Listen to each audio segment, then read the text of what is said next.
Hey, welcome to the channel. Joe here. Some of you may know that I actually am really into tech and I've done some custom builds. This is my current daily driver. This is an X99 system. I got rid of my Ryzen system.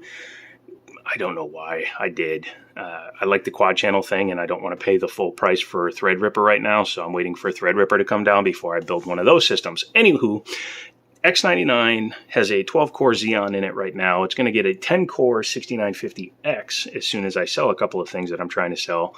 But right now, it's just rocking the Xeon, which is perfectly fine. I have the BIOS update hack done to it, so it can overclock to 3 gigs all-core, which is plenty for the gaming I do. 32 gigs of RAM, NVMe on board, actually 2 NVMEs with the SSD enclosure.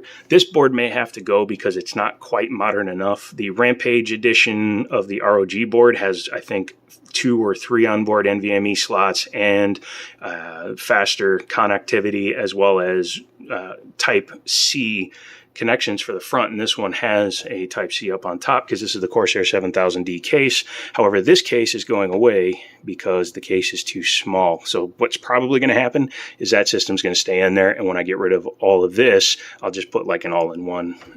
I have the NZXT Kraken, that 360 that can go in there. But that's not what we're here to talk about today. Today we're here to talk about graphics cards. That is the HIS AMD 5700 XT. Now, I borrowed that from a buddy of mine. He asked me to get it working again because I got rid of my 30 series and I didn't feel like spending exorbitant amount of money because this was 6 months ago before the prices dropped. And he said, hey, I sent this one in because I thought it didn't work. Turns out he was using a power supply that wasn't strong enough. And when they sent it back, they had 0 Fs given about how they packaged it. So the brackets were bent, the actual PCB was bent, or the backplate is bent, and it was forcing the PCB to be bent. The whole shroud was broken off, but I've reattached that. I've got it all working. I straightened out the brackets, as you can see, because it seems to be working. And we have gone ahead, and I've been using it for a while, and I'm using a PCIe riser cable. I believe that one's a Fantex. It's like I believe it's a Gen 4 PCIe Gen 4 cable, but it works with Gen 3 and Gen 2 lanes, obviously. And of course, it's water cooled because water cooling on a lot of things makes better sense. But that's kind of what's leading us into today, and that is the fact that I'm putting this in there. This is the AMD Radeon RX 6900 XT, one step down from the top of the line. Obviously, there's the 6950. This is the 6900, but it is the Asus Tough Gaming version of it. 16 gigs of DRAM, VRAM, blah, blah, blah, RAM. My brain stopped. But this is a really good card, and I really wanted to check it out. I was leaning towards a 3090, and I could have gotten one used, but this brand new was cheaper, and I have a block to review. This is the Fantex Glacier series, the G6000 Strix series, because the Tough Gaming and the ROG Strix card have the same PCB. It's just the overclocking out of the box is higher on the Strix, and the cooler design is different. But this will be getting fully water cooled by Fantex, which will be a difference because I got all EK and Alpha Cool in there right now. But I have no problem adding some more water cooling to the system. So yeah, that's going to be what's happening. Let me go ahead and take the card out of the box. Pretty. Let's do the peel. See if we can do it one-handed.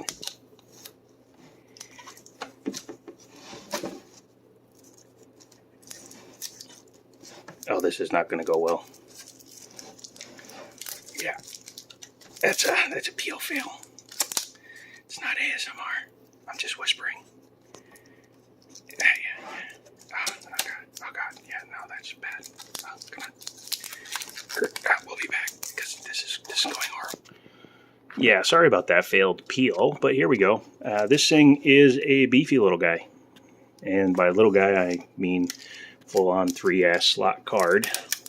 So that'll be interesting because the vertically mounted spot on the Corsair 7000D is a 3-slot arrangement, but just for a size example. So this is the 6900 XT. I really like the very beefy aluminum cover, and this is the guy that you are. So here's an old 50 floor 50. So you can You can see that there, and yeah,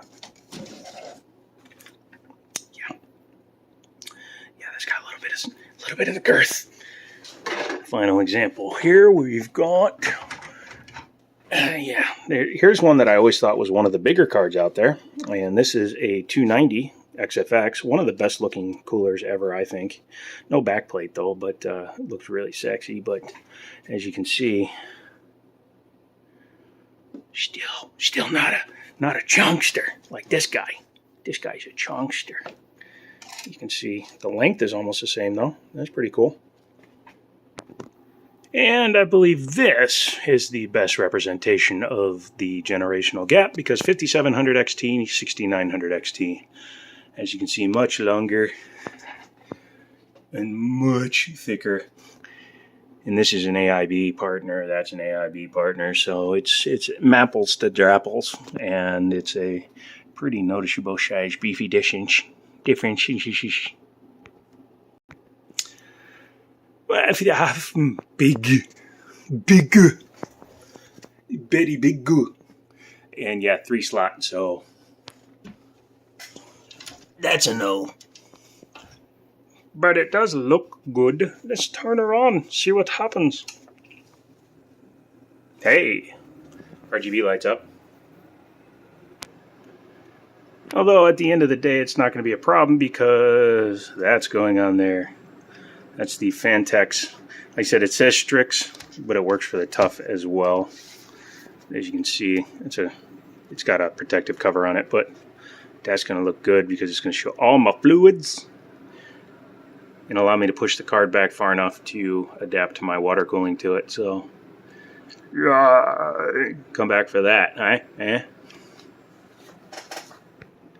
And tune in Friday, Thursday, Wednesday, Saturday. Let's call it Saturday, because I'm going to take that 6900 XT and pair it with an i3 2120 and see how bad that acts when it's hooked up to that. So I think it ought to be funny. 8 gigs of RAM, i3 2120, stock cooler, old Dell board. I think it's a Dell board because it's got that really crappy front proprietary thing and proprietary fans and all that crap they liked to do back in the day. But yeah, it ought to be interesting. Actually, what I want to do is I want to run like 3 or 4 different cards on this motherboard and see if you can get away with buying a $5 motherboard and have something that's usable, because I do have upgrade CPUs potentially. So my reflection says come back for that. See, reflection. Here, look. Doesn't that look good? Doesn't that look good? Yeah, I think that looks good. Bye.